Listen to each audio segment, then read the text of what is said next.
Viewers, உலகத்துல உள்ள ரொம்பவும் அரிதான 9 உணவுகளை பத்தி தான் நம்ம இந்த வீடியோல பார்க்க போறோம். இந்த உணவுகள் எல்லாம் பார்க்க செம்ம சூப்பரா இருக்கும். இந்த வீடியோ பிடிச்சிருந்தா லைக் பண்ணுங்க, ஷேர் பண்ணுங்க. நம்ம சேனலை புதுசா பார்க்கறவங்க தமிழ் கலட்டா நியூஸ் சேனலுக்கு சப்ஸ்கிரைப் பண்ணுங்க. கூடவே பக்கத்துல உள்ள பெல் ஐகானையும் கிளிக் பண்ணுங்க.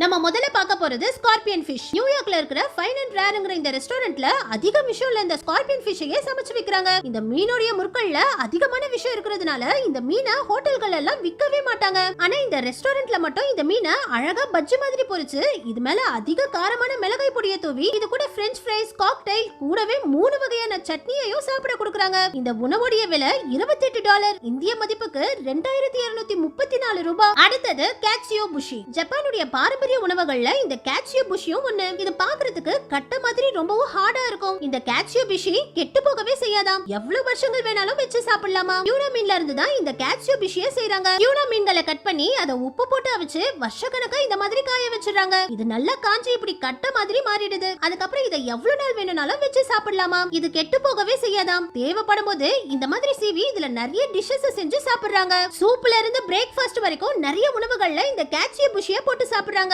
இது உடம்புக்கும் ரொம்பவே நல்லதாம். இதனாலேயே ஜப்பான்ல 500 வருஷத்துக்கு மேல இந்த கேட்சியோ புஷியை சாப்பிட்டுட்டு இருக்காங்களாம். அடுத்தது அண்டர் வாட்டர் வைன். பொதுவா வைன் எந்த அளவுக்கு பழசாகுதோ அந்த அளவுக்கு அதோட விலை அதிகமாகிட்டே போகும். இதனாலேயே கலிபோர்னியால உள்ள நவிஸ்ங்கற நிறுவனம் வைனை கடலுக்கடியில ஸ்டோர் பண்ணி வைக்கிறாங்க. கலிபோர்னியா சாண்டா பார்பர் கடல்ல இந்த மாதிரி பானைகள்லயும் பாட்டில்கள்லயும் வைன்களை பல வருஷங்களுக்கு ஸ்டோர் பண்ணி வைக்கிறாங்க. குறைஞ்சது 3 வருஷம் கழிச்சு தான் கடலுக்கடியில இருந்து இந்த வைன் பாட்டில்களை எடுக்கறாங்க. உப்பு தண்ணில ஸ்டோர் பண்ணி வைக்கிறதுனாலயே இந்த வைன் கொஞ்சம் சால்ட்டி டேஸ்ட்ல இருக்குமா. அதுலயும் இந்த ஒரு வைன் பாட்டில இந்திய மதிப்புக்கு 7000 ரூபாய்க்கு மேல விக்கிறாங்க. அடுத்தது சூப் லுவான். பொதுவா நிறைய நாடுகள்ல காலையில பிரேக்ஃபாஸ்ட்க்கு பிரெட்டும் முட்டையும் தான் சாப்பிடுவாங்க. ஆனா வியட்நாம் மக்கள் காலையில பிரேக்ஃபாஸ்ட்க்கு இந்த சூப் லுவான் உணவை தான் சாப்பிடுறாங்க. சின்ன சின்ன ஈல் ஃபிஷ்களை க்ளீன் பண்ணி அதுல இருக்கிற முள்ளெல்லாம் எடுத்துட்டு அது கூட வெங்காயம், கீரை, சில மசாலாக்கள்னு நிறைய இன்கிரிடியன்ட்ஸ் போட்டு இப்படி சூப் மாதிரி பண்றாங்க. கடைசியா இந்த சூப் மேல கொத்தமல்லி இலைகளை தூவி 2 பிரெட்டையும் வச்சு சாப்பிட கொடுக்கறாங்க. காலையில 3 மணிக்கே வியட்நாம் ஹோட்டல்கள்ல இந்த சூப் லுவானை செய்ய ஆரம்பிக்கிறாங்க. காலையில 6 மணில இருந்தே வியட்நாம் மக்கள் இந்த ஈல் ஃபிஷ் சூப்பை தான் அவங்களுடைய பிரேக்ஃபாஸ்டா சாப்பிடுறாங்க. அடுத்தது ரோஸ்டட் முச்சி. ஜப்பான்ல 1000 வருஷத்துக்கு மேல இந்த ரோஸ்டட் முச்சி உணவை வித்துக்கிட்டு இருக்காங்களா. முதல்ல மூங்கில் மரத்தை கட் பண்ணி இந்த மாதிரி சின்ன சின்ன குச்சிகளா கட் பண்ணிக்கிறாங்க. அதுக்கப்புறம் இவங்க உருவாக்குற அரிசி மாவு கஞ்சியை மிஷின்ல போட்டு மிக்ஸ் பண்ணி இந்த மாதிரி ரப்பர் மாதிரி வர வரைக்கும் நல்லா அரைக்கிறாங்க. அதுக்கப்புறம் இதை இந்த குச்சில குத்தி இதை ரோஸ்ட் பண்ணி சூப்ல முக்கி கிரீன் டீயோட சாப்பிட கொடுக்கறாங்க. இது ஜப்பானுடைய பாரம்பரிய உணவாம். இதனால ஜப்பான்ல உள்ள இந்த ஹோட்டல்கள்ல இந்த ரோஸ்டட் முச்சியை சமைச்ச உடனே முதல் முச்சியை இவங்களுடைய முன்னோர்கள் சமாதியில கொண்டு போய் முன்னோர்களுக்காக வைக்கிறாங்க. அதுக்கப்புறம் தான் கஸ்டமர்களுக்கு சேல் பண்றாங்க. அதுலயே இந்த முச்சியை கம்மியான விலைக்கு தான் இப்பவும் சேல் பண்றாங்க. 10 ஸ்டிக் முச்சியையும் ஒரு கப் கிரீன் டீயையும் இந்திய மதிப்புக்கு வெறும் 50 ரூபாய்க்கு தான் ரொம்ப வருஷங்களா வித்துக்கிட்டு இருந்திருக்காங்க. இப்ப கொரோனாவுக்கு அப்புறம் தான் 80 ரூபாயா மாத்திருக்காங்க. ஜப்பான்ல உள்ள குழந்தைகள்ல இருந்து பெரியவங்க வரைக்கும் எல்லாரும் இந்த முச்சியை ரொம்பவும் விரும்பி சாப்பிடுவாங்களாம். அடுத்தது கிம்ச்சி. இது சவுத் கொரியாவுடைய பாரம்பரிய உணவா இருக்கு. சவுத் கொரியா மக்கள் இந்த கிம்ச்சியை ரொம்பவும் விரும்பி சாப்பிடுறாங்க. முட்டைக்கோசை கட் பண்ணி அதை உப்பு போட்டு அவிச்சு அதுல நல்ல திக்கான மசாலாவை தேய்ச்சு இந்த மாதிரி பானைகள்ல போட்டு மூடி 6 மாசத்துக்கு இந்த பானைகளை வெயில்ல வச்சிடுறாங்க. 6 மாசம் கழிச்சு இதை எடுத்து சாப்பிட்டா இந்த கிம்ச்சியை சாப்பிட செம்ம டேஸ்டா இருக்குமா. சவுத் கொரியா மக்கள் இந்த கிம்ச்சியை ரொம்பவும் விரும்பி சாப்பிடுறதுனாலயே இப்போ சவுத் கொரியால பெரிய ஃபேக்டரிகள்ல கூட இந்த கிம்ச்சிகளை தயாரிச்சு விற்க ஆரம்பிச்சிட்டாங்க. என்னதான் பெரிய பெரிய ஃபேக்டரிகள்ல கிம்ச்சிகளை தயாரிச்சாலும் சவுத் கொரியன் மக்கள் இப்படி பாரம்பரிய முறைகள்ல தயாரிக்கிற கிம்ச்சிகளை தான் ரொம்பவும் விரும்பி சாப்பிடுறாங்களாம். அடுத்தது இத்தாலி சீஸ். உலகத்துல அதிகமான மக்கள் சாப்பிடுற உணவுகள்ல சீஸும் ஒண்ணு. உலகத்துல ஏகப்பட்ட சீஸுகள் இருக்கு. அதுலயும் கழுதைப்பால்ல செய்யற சீஸுகளுடைய விலை ரொம்பவே அதிகம். 6.6 கேலன்ஸ் கழுதைப்பால்ல இருந்து 1 கிலோ சீஸை தான் எடுக்க முடியும். இதனாலேயே இத்தாலியில கழுதைப்பால்ல செய்யற சீஸ் ரொம்பவே விலை அதிகம். இத்தாலியில செய்யற இந்த கழுதைப்பால் சீஸ் 1 கிலோவே இந்திய மதிப்புக்கு 2 லட்சம் ரூபாய்க்கு விக்கிறாங்க. இந்த பாக்ஸ்ல வர இந்த 100 கிராம் சீஸே 25,000 ரூபாய். கிம் ஜாங் ஹுன்னே இந்த கழுதைப்பால்ல செய்யற சீஸை தான் ரொம்பவும் விரும்பி சாப்பிடுவாராம். இவங்க பால்ல இருந்து சீஸ் எடுத்து மாசக்கணக்கா இந்த மாதிரி மரத்துல தொங்க விட்டுறாங்க.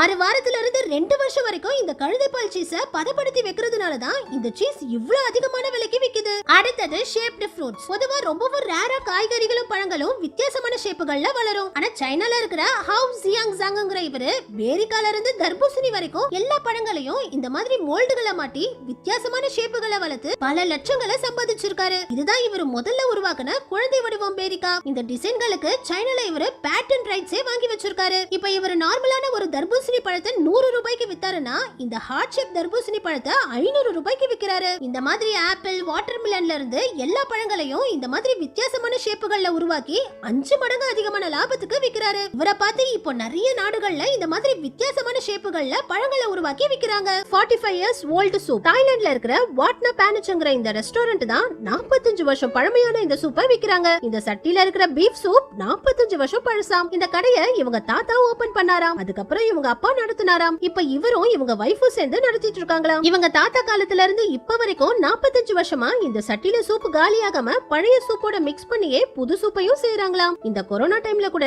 இந்த சட்டில உள்ள சூப்பை அடிக்கடி சூடு பண்ணி இந்த சூப் கெட்டு போகாம பாத்துக்கிட்டாங்களாம். இந்த சூப்பை தாய்லாந்து பணத்துக்கு 200 ரூபாய்க்கு விக்கிறாங்க. இந்திய மதிப்புக்கு 400 ரூபாய்க்கு மேலையாம். அதுலயும் இங்க உள்ள மக்கள் இந்த 45 வருஷம் பழமையான சூப்பை ரொம்பவும் விரும்பி சாப்பிடுறாங்களாம். அடுத்தது சைகட் ஃபுட். ஜப்பான்ல இருக்கிற ஆம் அமி ஒஷினாங்கிற இந்த சின்ன தீவுல தான் அதிக விஷம் உள்ள சைகட் மரத்தோட விதைகளை சமைச்சு சாப்பிடுறாங்க. இந்த மரத்தோட விதைகளை அப்படியே சாப்பிட்டா மனிதர்கள் இறந்தே போயிடுவாங்களாம். அந்த அளவுக்கு இதுல விஷம் இருக்கு. ஆனா இந்த தீவுல உள்ள மக்கள் முதல்ல இந்த விதைகளை நல்லா வெயில்ல காய வச்சு அதுக்கப்புறம் இந்த மிஷின்ல போட்டு ஃபெர்மெண்டேஷன் பண்ணி இதுல உள்ள டாக்ஸிக் எல்லாம் எடுத்துட்டு இந்த விதையை சமைச்சு சாப்பிடுறாங்க. இந்த தீவு ஃபுல்லா சைகட் மரங்கள் தான் அதிகமா இருக்குதாம். இங்குள்ள மக்கள் இந்த மரத்தையும் கட் பண்ணி வெயில்ல காய வச்சு அத கட்டையால நல்லா இடிச்சு உணவா செஞ்சு சாப்பிடுறாங்க. அதுலயும் இங்க உள்ள மக்கள் இத சாப்பிட்டா அதிக நாள் உயிர் வாழலாம்னு நம்புறாங்க. இந்த தீவுல வாழ்ற மக்களோட சராசரி வாழ்நாளே 80 வயசாம். நிறைய பேர் 95 வயசுக்கு மேலதான் இறந்து போறாங்களாம். இதனால இந்த தீவுல உள்ள மக்கள் சைக்கட் உணவை சாப்பிடுறதுனால தான் அதிக நாள் உயிர் வாழ்றதா நம்புறாங்களாம். அடுத்தது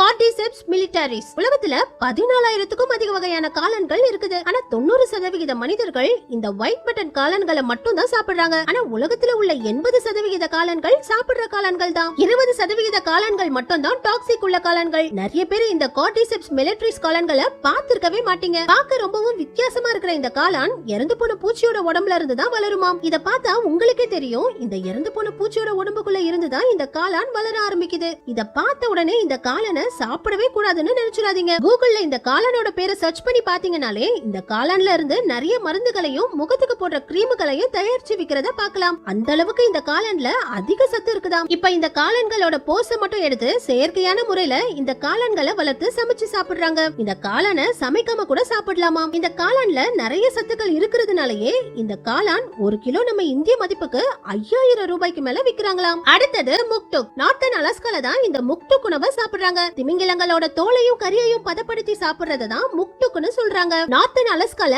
அதிகமான குளிராவும் வெறும் ஐஸ் பாறைகளா இருக்கிறதுனாலயும் இங்க விலங்குகள், காய்கறிகள், பழங்கள்னு எதுவுமே அதிகமா விளையறது இல்லையாம். ஆனா இங்க உள்ள கடல்ல திமிங்கலங்கள் அதிகமா இருக்கிறதுனாலயே ஆரம்ப காலங்கள்ல இருந்து இங்க வாழ்ற மக்கள் கூட்டமா சேர்ந்து திமிங்கலத்தை வேட்டையாடி அதோட கறிய பங்கு போட்டு பிரிச்சுப்பாங்களாம். திமிங்கலத்தை கட் பண்ணவே பல மணி நேரம் ஆகுமாம். வருஷத்துக்கு ஒரு முறை இங்க உள்ள மக்கள் இத திருவிழாவாவே கொண்டாடுறாங்க. இந்த திருவிழால முக்டுக் சாப்பிடுற போட்டியில இருந்து நிறைய போட்டிகளை நடத்தி இதுல ஜெயிக்கிறவங்களுக்கு திமிங்கலத்தோட கறியையே பரிசா கொடுக்கறாங்க. இத கொஞ்சம் சாப்பிட்டாலே ஒரு நாள் ஃபுல்லா பசியே எடுக்காதாம். உலகம் ஃபுல்லா எல்லா நாடுகளும் திமிங்கலங்களை வேட்டையாட தடை விதிச்சுட்டாங்க. ஆனா இங்க உள்ள மக்களுக்கு இத விட்டா வேற உணவு கிடைக்காதுங்கிறதுனால இங்க உள்ள கவர்மெண்டே திமிங்கலத்தை வேட்டையாட அனுமதி கொடுத்திருக்காங்களாம். இதே மாதிரி ஐஸ்லாண்ட்ல வாழ்ற மக்கள் இந்த கிரீன்லாந்து ஷார்க்க உணவா சாப்பிடுறாங்க. இந்த மீனை புடிச்ச உடனே சமைச்சு சாப்பிட முடியாதாம். ஏன்னா இதோட கறியில டாக்ஸிக் இருக்குதாம். இதனால இந்த கறிய இந்த மாதிரி 3 மாசம் தொங்க விட்டுருவாங்களாம். இதுல இருக்கிற டாக்ஸிக் எல்லாம் வடிஞ்சதுக்கு அப்புறம் தான் இதை சாப்பிட முடியுமாம். இந்த கறி 1 வருஷம் ஆனாலும் கெட்டு போகாதுன்னு சொல்றாங்க. இதனால இங்க உள்ள மக்கள் இந்த கறியை பதப்படுத்தி மாச கணக்கா வச்சு சாப்பிடுறாங்க. ஓகே வியூவர்ஸ், உங்களுக்கு பிடிச்ச உணவு எதுன்னு அடுத்து எதை பத்தி வீடியோ பண்ணலாம்னு கமெண்ட்ஸ்ல சொல்லுங்க. இந்த வீடியோ பிடிச்சிருந்தா லைக் பண்ணுங்க, ஷேர் பண்ணுங்க. நம்ம சேனலை புதுசா பாக்குறவங்க தமிழ் கலட்டா நியூஸ் சேனலுக்கு சப்ஸ்கிரைப் பண்ணுங்க. கூடவே பக்கத்துல உள்ள பெல் ஐகானையும் கிளிக் பண்ணுங்க.